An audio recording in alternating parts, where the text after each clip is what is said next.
Hello, everyone, and welcome to my weekly talk. This week, we're going to be talking about the three principles of empathy and the difference between empathy and sympathy, and why we really want to stay out of a sympathetic position. My name is Elizabeth Sabet. I'm a transformational and transpersonal life coach in Lubbock, Texas, and I'll be right back.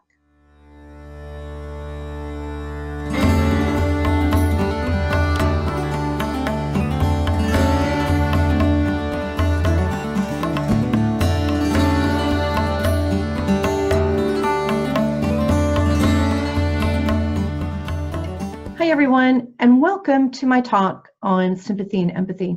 We're going to be talking about the three principles of empathy, what they are, and how to utilize them in our life. And we're going to be talking about the difference between sympathy and empathy and kind of the pitfalls of sympathy.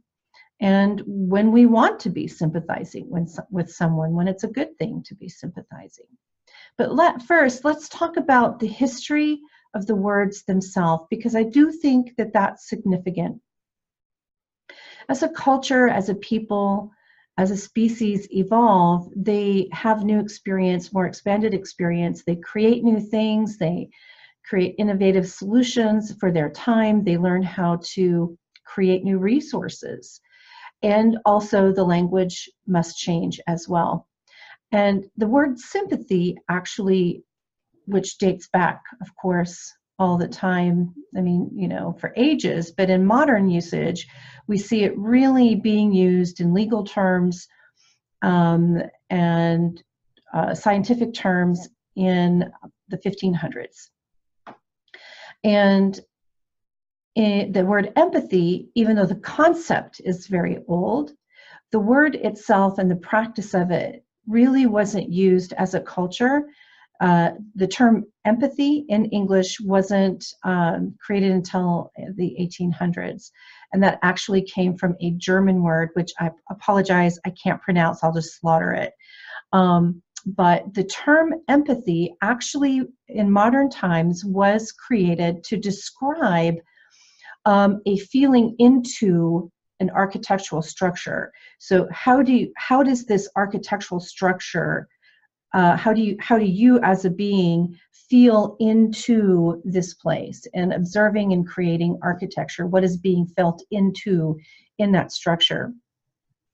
And that was, this concept was created, brought forth by a German philosopher, actually in the 1800s. And then more philosophers and psychologists, experimental psychologists, started using, or actually created, it was a British psychologist that translated that German word into the word empathy, and that's when it was first used in psychology. And so sympathy, what are they then? So again, as we're evolving, we're learning how to feel into, we're learning the interconnectedness of things and of people. And the value of empathy is to help the species evolve. Because if we can't feel into each other, if we stay in a place of sympathy and don't evolve into empathy, we'll potentially devolve together. Okay, so let me go into what sympathy actually is. So perhaps you've heard the term sympathetic resonance when we're talking about systems, and in systems theory, we talk about sympathetic resonance. Now, the easiest one to understand, the easiest type of sympathetic resonance is the resonance of our body to our minds. So by now, we've all heard the term, the body-mind connection.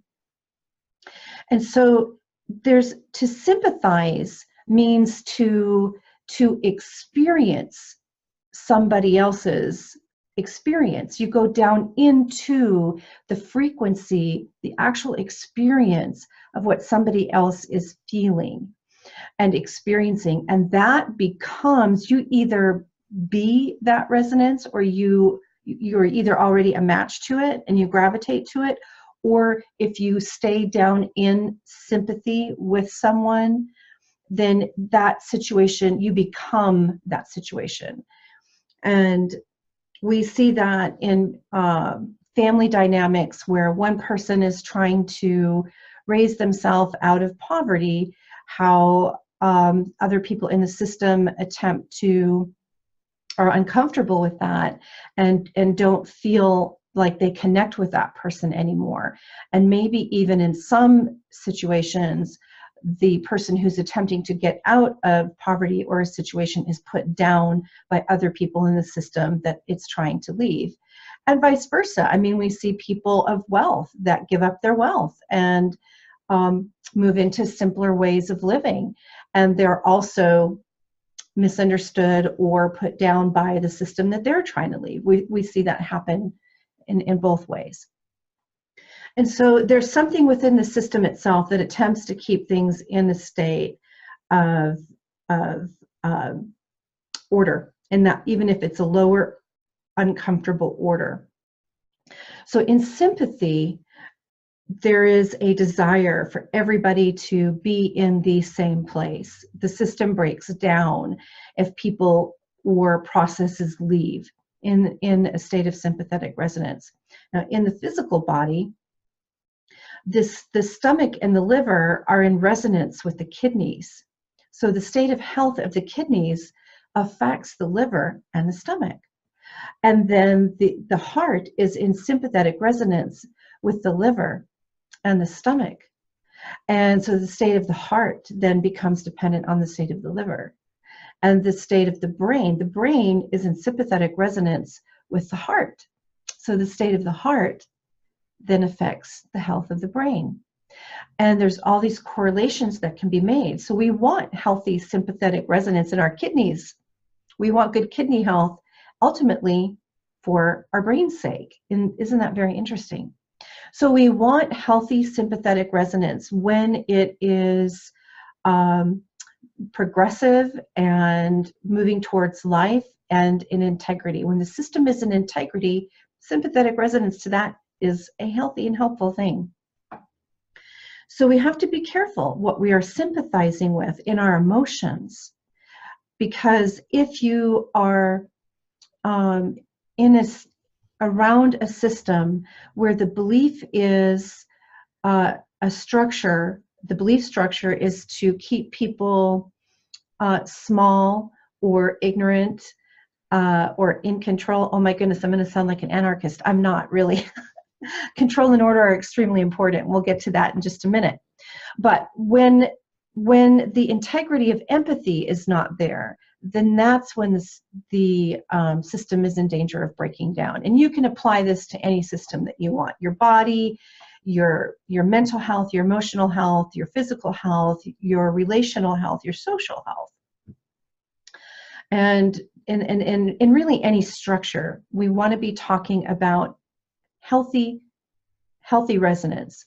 So again, sympathy causes you to actually become it. So I'm going to read an actual Oxford Dictionary definition to you about sympathy. So I thought this was very, very interesting. So to suffer with or like another, to be affected in consequence, not just to feel it, but in consequence to be affected. To be affected in consequence of the affection on someone or something else, and then to be become disordered in consequence of the disorder of some other part. Now, it also can mean to agree or to share feelings, to console. So when is sympathy appropriate?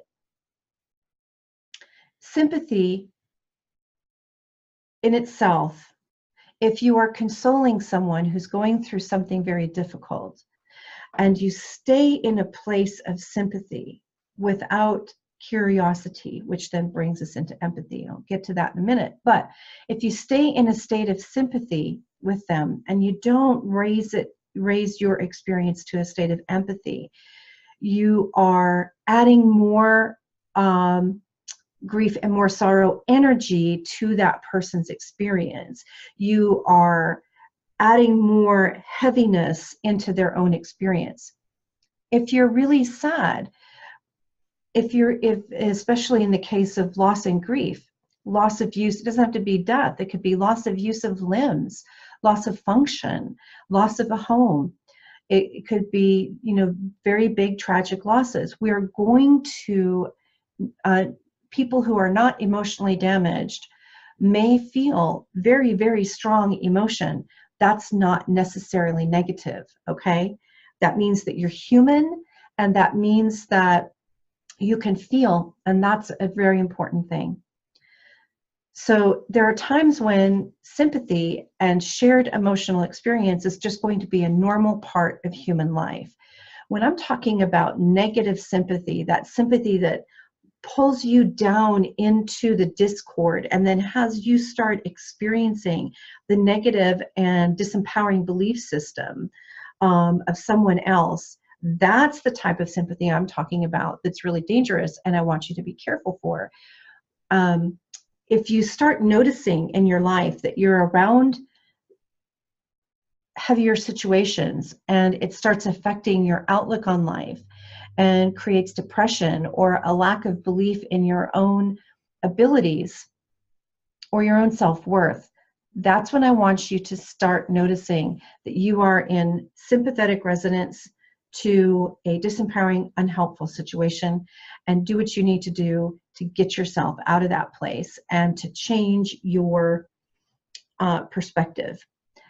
Now, let's talk about empathy. And what are those 3 principles of empathy? So again, it's a newer term from the 1800s. So especially, so again, in the modern times, the terminology, the concept came from the experience of architecture and art, of feeling into and projecting feelings onto a piece of art or architecture, and the creation of art and architecture to elicit certain certain experiences. So as the term became used in psychology, we know in modern times, Carl Rogers is like the father of a new way of being in therapy with your clients. That when the therapist has empathy for the client, then whole new vistas of healing and health and productivity happen in therapeutic settings. The 3 principles of empathy are strength-based, recognition, awareness, and communication. And then transparency is the second. And acknowledgement of gratitude is the third main principle. So there are other principles of empathy, but today I'm just focusing on these 3. It makes it really simple to start practicing empathy and noticing when you are in empathy and when you're not in empathy. So strength-based, number 1, what does that mean? So if I'm being empathetic and I'm projecting my feelings into a situation with someone, I want to be focusing on their strengths. So if I'm visiting with someone who's lost their job, yes, I want to put myself in their shoes and feel what it would feel like to lose my job without notice and have the suffering and trauma of wondering how I'm going to take care of my life and my family. Yes, I want to be able to have compassion and to listen to that person and to validate their experience within it. And I also want to pay attention and listen for the strengths in this person that I can use in this conversation to help elevate this person's experience out of the emergency emotions that they might be experiencing. But without changing those emergency emotions, without making those emergency emotions wrong, without avoiding those emergency emotions.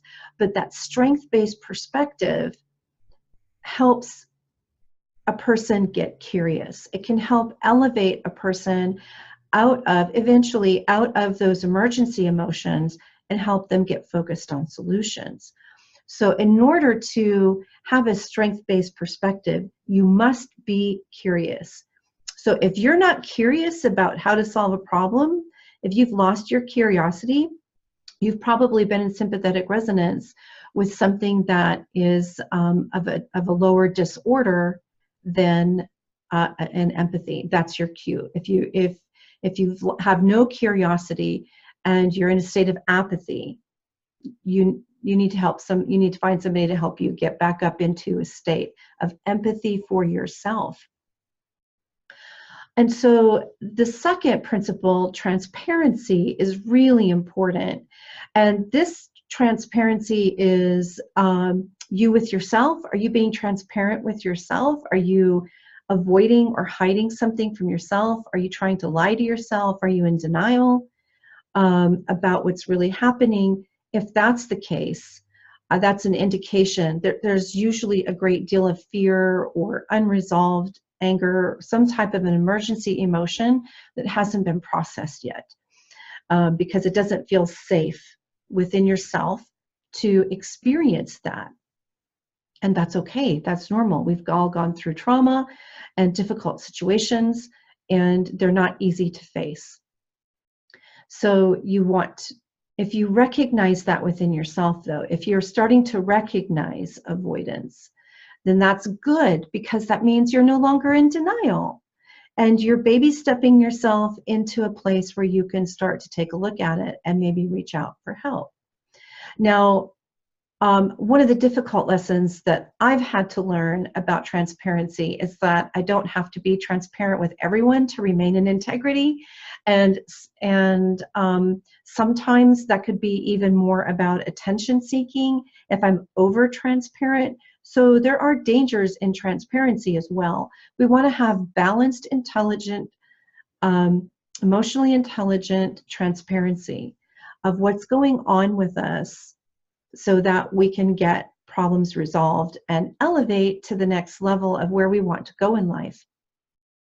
So discernment becomes a really important attribute to develop in order to develop transparency in a healthy way.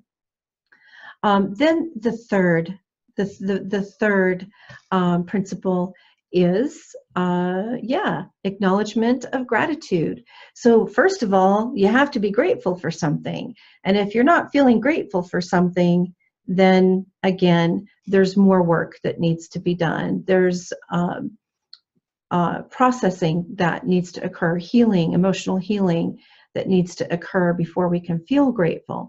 But once we feel grateful, it's so important to acknowledge it. And what I like to help people do is to find the beauty of what's left. So if we've lost something in our life, there is still something left usually that we can find the beauty and appreciate the beauty for. Without that, we die. Without gratitude, we begin the process of dying. Even if it's in an emotional and a mental death within ourselves and we go into a state of depression, it's really through the acknowledgement of gratitude that we can put our feelings into another person and experience them, because we have something to be grateful for within ourselves and within our own life. And again, like I've said in the past, even in states where you feel like you've got nothing left, I know it sounds really simplistic, but just if you make a choice to look at everything that you have in your life that you can't run out of, right? So you can't run out of community. Maybe your community shifts and changes, but you have to make a decision to go find another community, to create more community, to develop relationships, to put yourself in a place where you're going to meet people that you think you might have similar interest with, and to find something to be grateful for. All right, so the difference between sympathy and empathy. Most of the time, sympathy can be quite dangerous and put you at risk for experiencing the consequences of what you're having sympathy for. And empathy creates curiosity and problem solving and connection with your inner self, with God, and with those around you, the nature around you, people around you, the animals around you, and helps you create a feeling and a sense of fulfillment deep within. All right, everyone. I hope you have a beautiful week. It's been a busy time here for me. I just finished moving into my office at the house, just got everything painted and moved in. And this week for our meditation, for our hope meditation this week, we're going to be doing some more centering and contemplative meditation. And we're going to be doing that at Higginbotham Park this week, where we were going to go last week, but it was kind of crazy out. So if that changes, I'll let you know. But we're going to be at Higginbotham Park. That's on 19th Street between Quaker and Slide on the north side of the street. Big Lake will be somewhere around the playground area. All right, beautiful people. I love you, and I'll see you next week. Bye.